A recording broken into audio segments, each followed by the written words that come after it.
BPL এ franchise মালিকদের গড়িমসিতে বিপাকে পড়তে যাচ্ছে আসন্ন বিপিএল বাংলাদেশ প্রিমিয়ার লিগ। মূলত বাংলাদেশ প্রিমিয়ার লিগে এবার 7টি দল অংশগ্রহণ করার কথা, যার মধ্যে গত বৃহস্পতিবার ছিল 7টি দলের ফ্র্যাঞ্চাইজির ফি পরিশোধ করার শেষ তারিখ।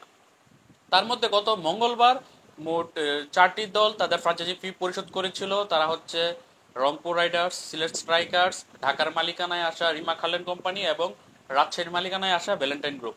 তারপর বাকি 3টি দল তাদের ফ্র্যাঞ্চাইজি ফিটি পরিশোধ করেনি।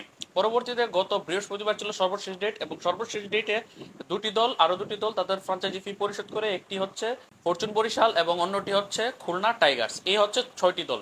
শুধুমাত্র এবার নতুন করে বিপিএল এ আসতে যাওয়া বা বিপিএল এ ব্যাক করবে বলে যে প্রতিশ্রুতি দিয়েছে যে চিটাগং কিংস, তাদেরকে বিপিএল বা বিসিবি কর্তৃপক্ষ এবারে বিপিএল এর মালিকানায় দল দেওয়াতে নীতিগত একটি সিদ্ধান্ত নিয়েছিল যে তাদেরকে দিবে, কিন্তু তারা বৃহস্পতিবার তাদের সর্বশেষ তারিখে তারা পেমেন্ট পরিশোধ করতে ব্যর্থ হয়। অন্যদিকে ওই বৃহস্পতিবারের আগে মঙ্গলবার বিসিবিতে একটি মিটিং হয়েছিল, যে মিটিংয়ে উপস্থিত ছিল চট্টগ্রাম চ্যালেঞ্জার্স, অর্থাৎ গত 3টি বিপিএল এ অংশগ্রহণ করা চট্টগ্রাম চ্যালেঞ্জার্স। তো চট্টগ্রাম চ্যালেঞ্জার্স কিনা আপনারা অনেকেই জানেন যে একটি ইস্যু রয়েছে, যে পেমেন্ট ইস্যু। গত বিপিএল এর যে ফ্রাঞ্চাইজি ক্রিকেটারদের যে পেমেন্ট ছিল, তার পেমেন্টের অনেক 25% উপরে তারা পরিশোধ করেনি, যার কারণে ক্রিকেটারদের অ্যাসোসিয়েশন ফিকাতে যখন ক্রিকেটার এবং কোচরা কমপ্লেন করেছিল চট্টগ্রাম চ্যালেঞ্জার্সকে নিয়ে, তখন তাদেরকে হোল্ডে পাঠিয়েছিল বিসিবি। তখন বিসিবি চেয়েছিল যে চিটাগং কিংসকে নিয়ে কন্টিনিউ করতে, কিন্তু পরে চট্টগ্রাম চ্যালেঞ্জার্স আরো সময় চায় বিসিবি থেকে, যার কারণে বিসিবিতে বারবার তারা এসে মিটিং করছে যে তাদেরকে আরো সময় দিতে, কিন্তু বিসিবি চাচ্ছিল যে চিটাগং কিংসকে মালিকানা দিতে। কিন্তু এই চট্টগ্রাম চ্যালেঞ্জার্স এবং চিটাগং কিংসের এই দুটো নাই পরে বিসিবি এখন পর্যন্ত এটা নিশ্চিত করতে পারেনি যে কে আসছে চট্টগ্রামের মালিকানায়। তবে চট্টগ্রাম চ্যালেঞ্জার্স বা চিটাগং কিংস দুটি দলের যে কোনো একটি দলে আসন্ন বিপিএল এ আসবে। এখন এটিতে হয়ে গেছে, গত শুক্রবার ছিল বিপিএল এর প্রত্যেকটি দলের নাম ঘোষণা করার ডেট বিসিবির, কিন্তু বিসিবি এই সপ্তম দলের এখন পর্যন্ত গ্যারান্টি বা সিউরিটি না পাওয়ায় তারা অফিসিয়ালি তাদের নাম, দলগুলোর নাম ঘোষণা করেনি। এখন শোনা যাচ্ছে যে বিপিএল এ যে দলগুলোর নাম ঘোষণার হতে পারে, এক্স্যাক্টলি বলা যাচ্ছে না, কারণ এর আগে আপনাদের বলেছিলাম যে এত তারিখ ঘোষণা হতে পারে, পরবর্তীতে বিসিবি সেটি করেনি বিপিএল ফ্রাঞ্চাইজিদের এই গরিব মসজিদে। তাই আমি এক্স্যাক্ট ডেটটা তো বলবো না, তবে শোনা যাচ্ছে যে প্রথম টেস্ট শেষ হওয়ার পরই বিসিবি কর্তৃপক্ষ বিপিএল নিয়ে আনুষ্ঠানিকভাবে কথা বলতে পারে। এখন প্রথম টেস্ট হবে, শেষ হবে কবে? 19 সেপ্টেম্বর ভারতের সাথে বাংলাদেশের যে প্রথম টেস্ট ম্যাচটি শুরু হয়েছিল চেন্নাইয়ে, সেটি শেষ হওয়ার তারিখ হচ্ছে 23 সেপ্টেম্বর। এখন পর্যন্ত 3 দিনের খেলা চলে গিয়েছে, 19, 20 এবং 21 সেপ্টেম্বর। আরো 2 দিন খেলা যদি আরো গড়ায়, খুব সম্ভবত 22 সেপ্টেম্বরই ম্যাচ শেষ হয়ে যেতে পারে। আবার যদি 23 সেপ্টেম্বর পর্যন্ত খেলা করায়, তাহলে যে দেখা যাবে যে বাকি 2 দিন মিল যাওয়ার পর তারপর বিসিবি হয়তো বা বিপিএল নিয়ে কোনো একটা আনুষ্ঠানিক ঘোষণা দিবে বা কোনো একটি আনুষ্ঠানিক প্রেস বিজ্ঞপ্তি দিবে, কারণ টেস্টের মাঝখানে দিতে চাচ্ছে না। অন্যদিকে যারা ফ্রাঞ্চাইজি ফি অলরেডি দিয়ে ফেলেছে, ফ্রাঞ্চাইজি মালিকগুলো বিসিবির কাছে একটি আবেদন করেছে যে আসন্ন বিপিএল এর প্লেয়ার্স ড্রাফট যখনই চূড়ান্ত হবে, কবে প্লেয়ার্স ড্রাফট হবে, তখনই তারা চায় যে তারা তাদের যে সরাসরি চুক্তিতে যে আইকন ক্রিকেটারকে প্রত্যেকটি দল একজন করে আইকন ক্রিকেটার দলে ভেড়াবে, তারা যাতে প্লেয়ার্স ড্রাফটের টেবিলে উপস্থিত থাকে, এবং এতে করে ওই আইকন ক্রিকেটার নতুন যে ক্রিকেটার ড্রাফট টেবিল থেকে নেওয়া হবে তাদের ক্ষেত্রে অবদান রাখতে পারে এবং নিজেদের অবস্থানটাও পরিষ্কার করতে পারে। এখন বিসিবি সেটি নিয়ে কাজ করছে। আবার শোনা যাচ্ছে এবার বিপিএল এ ঢাকা, চট্টগ্রাম, সিলেটের পর রাজশাহীর ভেন্যু অ্যাড হতে পারে।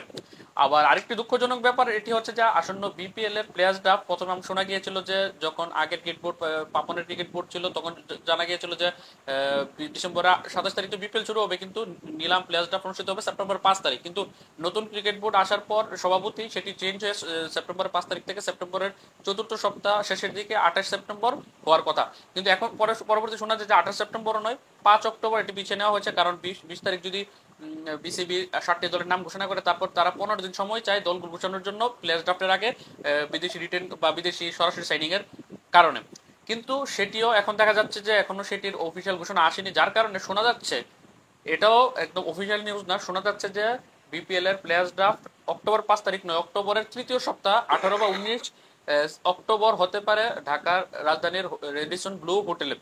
এখন দেখা যাক যে বারবারই তো এই প্লেয়ার্স ড্রাফট চেঞ্জ হচ্ছে, প্রথমে সেপ্টেম্বর 5, তারপর সেপ্টেম্বরের 28, তারপর অক্টোবরের 5, তারপরে অক্টোবরের এখন 18-19 শোনা যাচ্ছে। এখন এক্স্যাক্টলি কবে হবে সেটি দেখার বিষয়। এখন 18-19 হওয়ার পেছনে একটি মেইন কারণ হচ্ছে, আমি একটু আগে প্রথমে আপনাদেরকে বললাম যে একটি কথা, যে বিপিএল এর মালিকগুলো চাই যে তাদের দলের যে সরাসরি আইকন ক্রিকেটার, মানে বাংলাদেশ ক্রিকেটার যে আইকন ক্রিকেটার থাকবে, সে যাতে ড্রাফট টেবিলে উপস্থিত থাকে। এখন ধরুন যে আপনার আপনার টিমের মধ্যে মুশফিক, তামিম, মাহমুদুল্লাহ, সাকিব বা আরো যে ক্রিকেটাররা আছে, মুস্তাফিজ, লিটন, তারা যদি ছয়টি দলের 6জন আইকন ক্রিকেটার হয় এবং তাদেরকে যদি নিয়ে বিপিএল প্লেয়ার্স ড্রাফটটি অনুষ্ঠিত হয়, সেই ক্ষেত্রে সেটি আয়োজন করতে হবে 18-19 তারিখে, 15 তারিখের পরে করতে হবে। কারণ হচ্ছে এই ক্রিকেটারগুলো কিন্তু বর্তমানে টেস্ট এবং টি-20 খেলতে ভারতে অবস্থান করছে। এখন যদি 5 অক্টোবর যদি বিপিএল এর প্লেয়ার্স ড্রাফটটি অনুষ্ঠিত হয়, সেক্ষেত্রে 6 অক্টোবর বাংলাদেশের কিন্তু ভারতের সাথে টি-20 সিরিজের প্রথম ম্যাচটি, যার কারণে তারা 5 তারিখ দেশে উপস্থিত থাকতে পারবে না। তাই বাংলাদেশের টি-20 সিরিজটি শেষ হবে ভারতের সাথে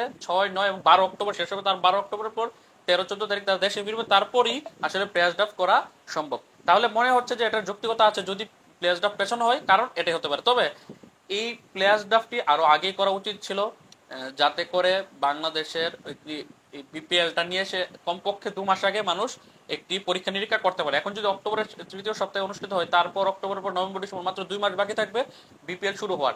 এখনই বারবার পেছনের পর এখন শেষ পর্যন্ত কি পেছায়। আবার এমনও শোনা যাচ্ছে যে যদি যদি কোনো অনাকাঙ্ক্ষিত ঘটনা না ঘটে, তাহলে অক্টোবরে 18-19 তারিখে প্লেয়ার্স ড্রাফট হতে পারে। এখন অনাকাঙ্ক্ষিত ঘটনা বলতে যে দলগুলো মালিকদের সাথে বা বিসিবির একটি বন্ডিং বা একটি যে নিয়ম নীতি বা গাইডলাইন্স রয়েছে, সেগুলোর যদি পরিপূর্ণতা না পায় বিসিবি, সেক্ষেত্রে আরো চেঞ্জ হতে পারে। তাই এখন বোঝা যাচ্ছে না যে শেষ পর্যন্ত প্লেয়ার্স ড্রাফট কবে হবে।